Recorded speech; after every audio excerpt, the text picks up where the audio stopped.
ஏன் first of all சினிமாக்காரங்கன்னா உங்களுக்கு அவ்வளோ ஒரு மட்டம்? ஏன் உங்களுக்கு நான் கேட்குறேன், உங்கள் ஒய்ஃபுக்கு பிரச்சனை இல்லையா? உங்கள் அம்மாவுக்கு பிரச்சனை இல்லையா? நம்ம வீட்டில் இருக்கிற சகோதர சகோதரிகளுக்கு பிரச்சனை இல்லையா? நம்ம அதெல்லாம் பார்க்குறோமா?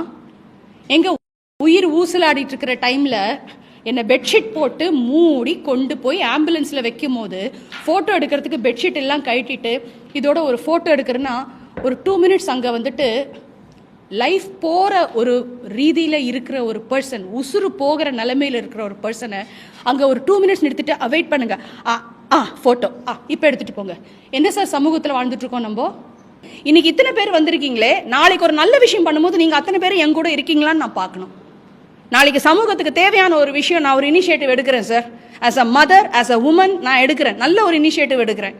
என் கூட இத்தனை பேர் நீங்கள் சப்போர்ட்டுக்கு இருக்கீங்களான்னு நாளைக்கு நான் பார்க்கணும். அப்போ அதில் தெரியும் நீங்கள் எவ்வளோ நீங்கள் உண்மையாக, நான் சொல்கிறது உண்மையாக தப்பான்னு. எனக்கு மறுபடியும் சொல்கிறேன், நீங்கள் யாரும் எனக்கு எதிரி கிடையாது. நீங்கள் அத்தனை பேர் எனக்கு நண்பர்கள் தான். என் வீட்டில் என் புள்ள ஒரு தப்பு பண்ணால் நான் எப்படி உரிமையாக சொல்லுவனோ கேட்பனோ, ஏன் இந்த மாதிரி பண்ணேன், என் வீட்டுக்காரன் நான் கேட்பேன், ஏன் எதுக்கு இந்த மாதிரி நடந்துச்சு, ஏன் இந்த மாதிரி பண்ணேன் அப்படின்னு கேட்குறேன்னா அந்த ஒரு உரிமையில தான் மீடியாவுக்கும் எங்களுக்கும் ஒரு உறவு இருக்குது. நாளைக்கு எந்த விஷயம் பண்ணாலும் நீங்கள் எங்களுக்கு உங்களோட சப்போர்ட் இல்லாமல் நான் பாடுற ஒரு 4 பாட்டு யாருக்கும் போகாது. உங்களை நீங்கள் இல்லாமல் நாங்கள் இல்லை, ரசிகர்கள் இல்லாமல் நாங்கள் இல்லை, மீடியா இல்லாமல் நாங்கள் இல்லை. நம்ம சேர்ந்து ஒரு நல்ல விஷயத்துக்கு சேர்ந்து ஒர்க் பண்ணணுமே தவிர்த்து எங்கள் மேலே நீங்களே சேர்த்தவாரி அடித்தா அப்புறம் நாங்கள் எங்கே போகிறது? ஏன் ஃபர்ஸ்ட் ஆஃப் ஆல் சினிமாக்காரங்கன்னா உங்களுக்கு அவ்வளோ ஒரு மட்டம்? ஏன் உங்களுக்கு நான் கேட்குறேன், உங்கள் ஒய்ஃபுக்கு பிரச்சனை இல்லையா? உங்கள் அம்மாவுக்கு பிரச்சனை இல்லையா? நம்ம வீட்டில் இருக்கிற சகோதர சகோதரிகளுக்கு பிரச்சனை இல்லையா? நம்ம அதெல்லாம் பார்க்குறோமா? எங்கள் உயிர் ஊசலாடிட்டு இருக்கிற டைமில் என்னை பெட்ஷீட் போட்டு மூடி கொண்டு போய் ஆம்புலன்ஸில் வைக்கும் போது ஃபோட்டோ எடுக்கிறதுக்கு பெட்ஷீட் எல்லாம் கழட்டிட்டு இதோட ஒரு ஃபோட்டோ எடுக்கிறேன்னா ஒரு 2 மினிட்ஸ் அங்கே வந்துட்டு லைஃப் போகிற ஒரு ரீதியில் இருக்கிற ஒரு பர்சன், உசுறு போகிற நிலைமையில் இருக்கிற ஒரு பர்சனை அங்கே ஒரு 2 மினிட்ஸ் நிறுத்திட்டு அவாய்ட் பண்ணுங்க. ஃபோட்டோ இப்போ எடுத்துகிட்டு போங்க. என்ன சார் சமூகத்தில் வாழ்ந்துட்டுருக்கோம் நம்ம? இன்னைக்கு இத்தனை பேர் வந்திருக்கீங்களே, நாளைக்கு ஒரு நல்ல விஷயம் பண்ணும்போது நீங்கள் அத்தனை பேர் என் கூட இருக்கீங்களான்னு நான் பார்க்கணும். நாளைக்கு சமூகத்துக்கு தேவையான ஒரு விஷயம் நான் ஒரு இனிஷியேட்டிவ் எடுக்கிறேன் sir. As a mother, as a woman நான் எடுக்கிறேன், நல்ல ஒரு இனிஷியேட்டிவ் எடுக்கிறேன்.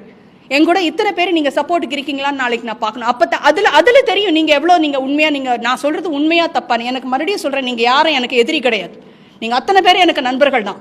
என் வீட்டில் என் புள்ள ஒரு தப்பு பண்ணால் நான் எப்படி உரிமையாக சொல்லுவனோ கேட்பனோ, ஏன் இந்த மாதிரி பண்ணேன், என் வீட்டுக்காரன் நான் கேட்பேன், ஏன் எதுக்கு இந்த மாதிரி நடந்துச்சு, ஏன் இந்த மாதிரி பண்ணேன் அப்படின்னு கேட்குறேன்னா அந்த ஒரு உரிமையில தான் மீடியாவுக்கும் எங்களுக்கும் ஒரு உறவு இருக்குது.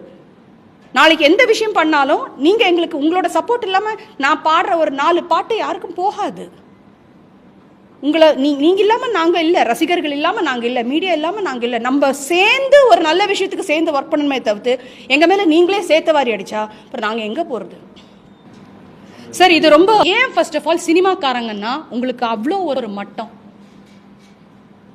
ஏன் உங்களுக்கு நான் கேட்குறேன், உங்கள் ஒய்ஃபுக்கு பிரச்சனை இல்லையா? உங்கள் அம்மாவுக்கு பிரச்சனை இல்லையா? நம்ம வீட்டில் இருக்கிற சகோதர சகோதரிகளுக்கு பிரச்சனை இல்லையா?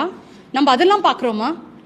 எங்கள் உயிர் ஊசலாடிட்டு இருக்கிற டைமில் என்னை பெட்ஷீட் போட்டு மூடி கொண்டு போய் ஆம்புலன்ஸில் வைக்கும் போது ஃபோட்டோ எடுக்கிறதுக்கு பெட்ஷீட் எல்லாம் கழட்டிட்டு இதோட ஒரு ஃபோட்டோ எடுக்கிறேன்னா ஒரு 2 மினிட்ஸ் அங்கே வந்துட்டு லைஃப் போகிற ஒரு ரீதியில் இருக்கிற ஒரு பர்சன், உசுறு போகிற நிலைமையில் இருக்கிற ஒரு பர்சனை அங்கே ஒரு 2 மினிட்ஸ் நிறுத்திட்டு அவாய்ட் பண்ணுங்க. ஃபோட்டோ இப்போ எடுத்துகிட்டு போங்க. என்ன சார் சமூகத்தில் வாழ்ந்துட்டுருக்கோம் நம்ம? இன்னைக்கு இத்தனை பேர் வந்திருக்கீங்களே, நாளைக்கு ஒரு நல்ல விஷயம் பண்ணும்போது நீங்கள் அத்தனை பேர் என் கூட இருக்கீங்களான்னு நான் பார்க்கணும். நாளைக்கு சமூகத்துக்கு தேவையான ஒரு விஷயம் நான் ஒரு இனிஷியேட்டிவ் எடுக்கிறேன் sir. As a mother, as a woman நான் எடுக்கிறேன், நல்ல ஒரு இனிஷியேட்டிவ் எடுக்கிறேன். என் கூட இத்தனை பேர் நீங்கள் சப்போர்ட்டுக்கு இருக்கீங்களான்னு நாளைக்கு நான் பார்க்கணும். அப்போ அதில் தெரியும் நீங்கள் எவ்வளோ நீங்கள் உண்மையாக, நான் சொல்கிறது உண்மையாக தப்பான்னு. எனக்கு மறுபடியும் சொல்கிறேன், நீங்கள் யாரும் எனக்கு எதிரி கிடையாது. நீங்கள் அத்தனை பேர் எனக்கு நண்பர்கள் தான். என் வீட்டில் என் புள்ள ஒரு தப்பு பண்ணால் நான் எப்படி உரிமையாக சொல்லுவனோ கேட்பனோ, ஏன் இந்த மாதிரி பண்ணேன், என் வீட்டுக்காரன் நான் கேட்பேன், ஏன் எதுக்கு இந்த மாதிரி நடந்துச்சு, ஏன் இந்த மாதிரி பண்ணேன் அப்படின்னு கேட்குறேன்னா அந்த ஒரு உரிமையில தான் மீடியாவுக்கும் எங்களுக்கும் ஒரு உறவு இருக்குது. நாளைக்கு எந்த விஷயம் பண்ணாலும் நீங்கள் எங்களுக்கு உங்களோட சப்போர்ட் இல்லாமல் நான் பாடுற ஒரு 4 பாட்டு யாருக்கும் போகாது. உங்களை நீங்கள் இல்லாமல் நாங்கள் இல்லை, ரசிகர்கள் இல்லாமல் நாங்கள் இல்லை, மீடியா இல்லாமல் நாங்கள் இல்லை. நம்ம சேர்ந்து ஒரு நல்ல விஷயத்துக்கு சேர்ந்து ஒர்க் பண்ணணுமே தவிர்த்து எங்கள் மேலே நீங்களே சேர்த்தவாரி அடித்தா அப்புறம் நாங்கள் எங்கே போகிறது? சார் இது ரொம்ப